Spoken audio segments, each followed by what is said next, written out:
sudah terlihat terpenuhi unsur-unsur, kan cuma 2 unsur itu kalau untuk pidana itu, lalu tiba-tiba ya sudah nggak usah, wah itu nggak fair namanya. Ini membuat rusak lagi, melukai hati orang-orang yang betul-betul ingin mencari keadilan, ingin ada keadilan di negeri ini, ingin ada keadilan di polisi yang itu milik kita. Kekuatan kaisar itu kan bisa kemana-mana, bisa mempengaruhi orang-orang itu berpikir. Kaisar itu bisa hipnotis kan, kaisar itu dihipnotis orang-orang itu sampai wah iya yang ini nggak usah, yang itu aja, lewat simsalabim ada kadabra, jadi bisa dia itu. Nah itu yang saya bilang, kekuatan ketiga seorang kaisar itu yang harus dipertimbangkan. Kekuatan hipnotisnya dia itu tadi itu nggak boleh. Kita harus membantu polisi untuk membersihkan polisi dari cengkeraman para mafia itu, dari cengkeraman kekuasaan Kaisar Sambo ini.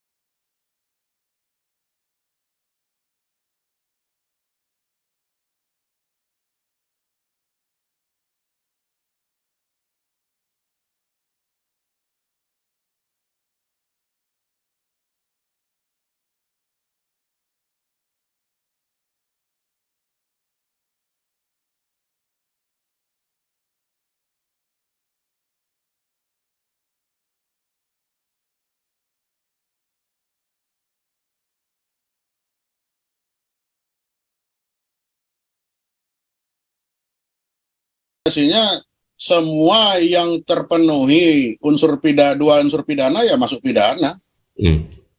Jadi yang namanya keitsus itu yang dibilang akal-akalan itu. Jadi itulah yang saya bilang, ketika polisi lepas dari militer, dia masih membawa budaya militer tapi dimodifikasi.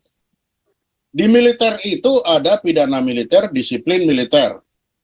Begitu keluar, berubah kan dia harus menjadi pidana umum, lalu disiplin umum kan.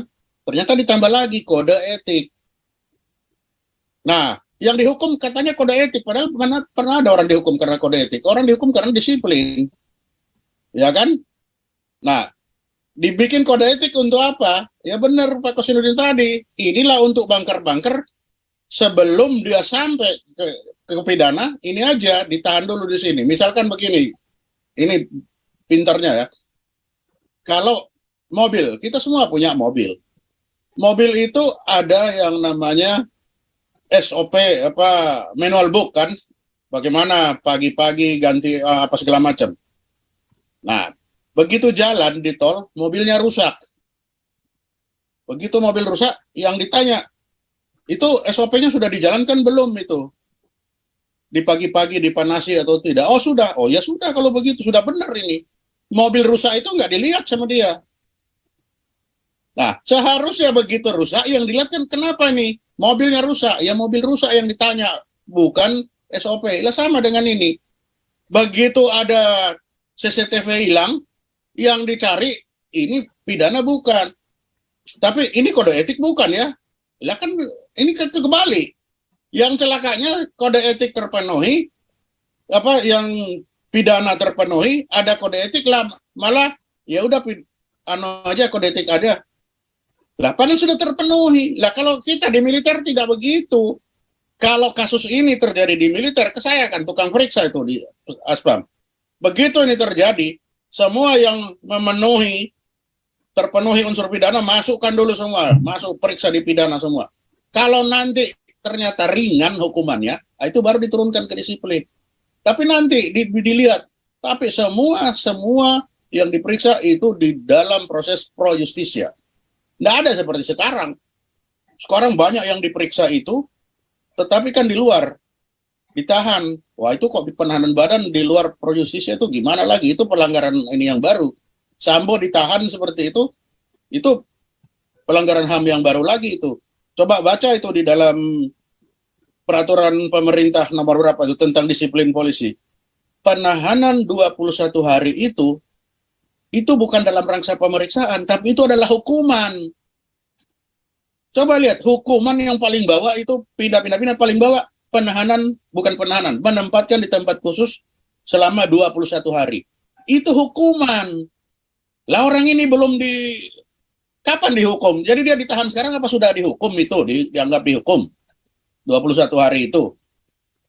Dia tidak ada di dalam, apakah itu di dalam peraturan Kapolri tentang disiplin, tentang kode etik, atau peraturan pemerintah tentang disiplin polisi, itu tidak ada penempatan seperti itu. Penempatan selama maksimum 21 hari itu adalah hukuman. Nah ini, jadi bagaimana sekarang ya kita membersihkan dengan sapu kotor? Mana bisa sapu kotor menyapu bersih?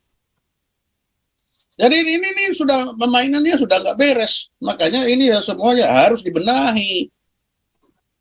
Jadi kalau Pak Mahfud bilang yang kira-kira bisa ada pidananya sedikit, etik sedikit, itu tidak bisa begitu. Itu harus dimasukkan ke pidana dulu, nanti pidana itu baru ada pemaaf, itu ya urusan kedua nanti. Jangan belum apa-apa, sudah terpenuhi unsur pidananya, tapi tidak diteruskan pidananya, hanya atas nama etik.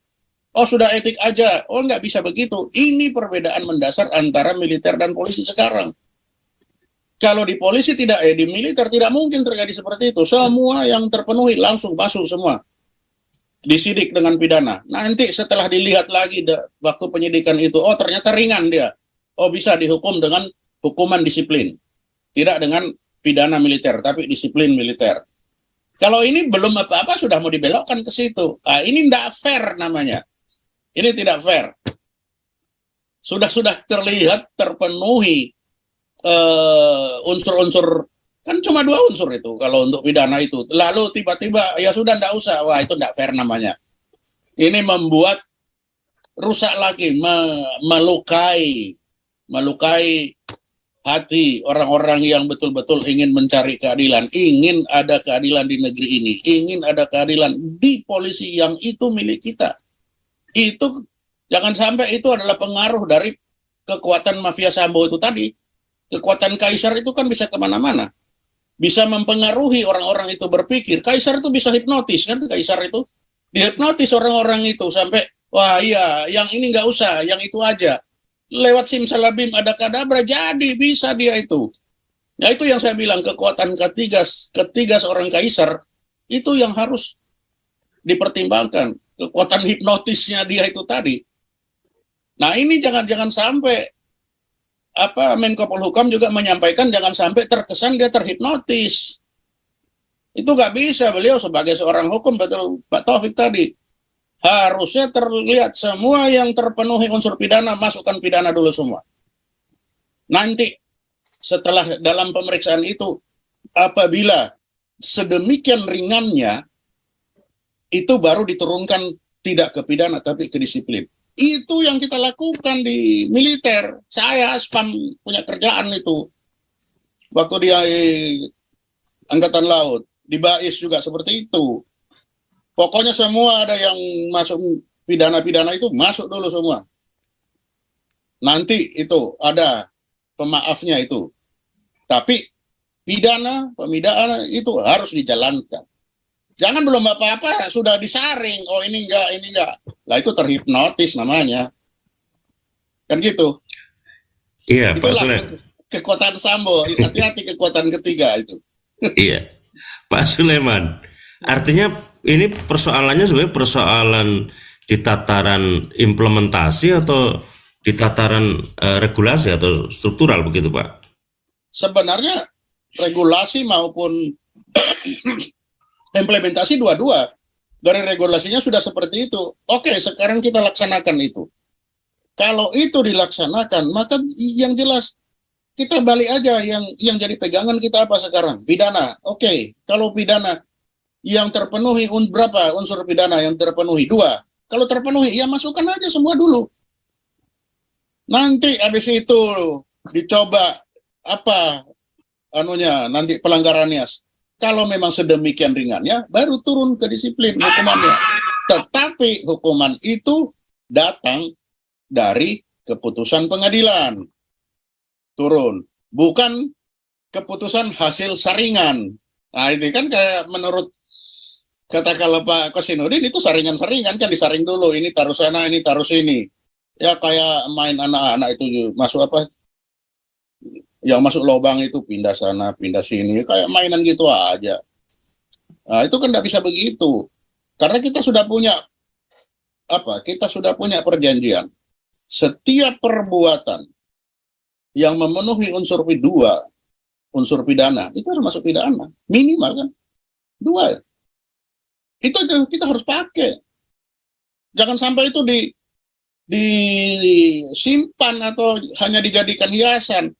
Coba bisa bayangkan, misalkan kejadian ini terjadi kepada anggota kejaksaan. Ya, sama-sama penegak hukum. Apakah nanti anggota kejaksaan itu ada lagi dibikin, oh ini masuk ke etik dulu, ini masuk kemana dulu? Apa begitu? Kan tidak. Pasti semua langsung BAP, ini terpenuhi unsur pidana.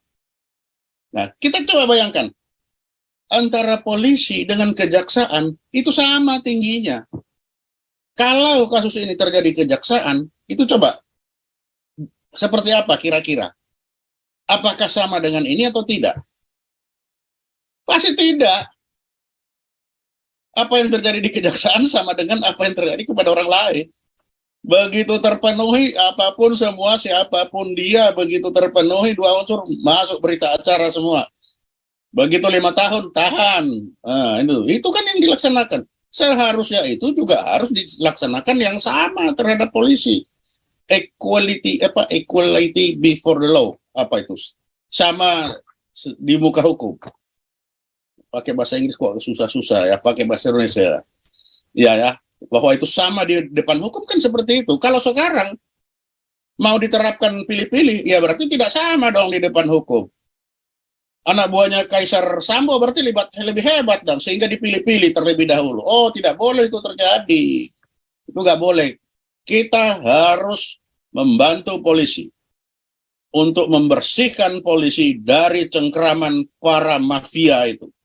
Dari cengkraman kekuasaan Kaisar Sambo ini.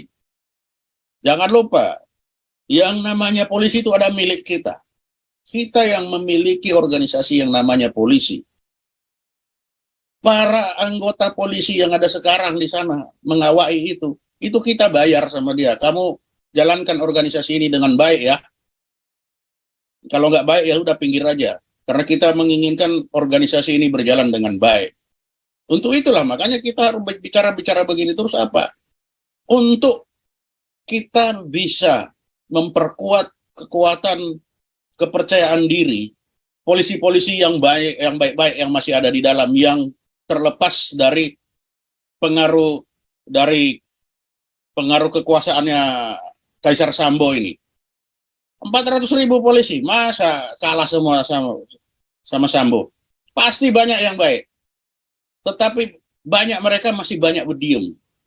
Nah, kita punya tugas sekarang. Mari kita bicara, mari kita bikin supaya mereka ini tergugah.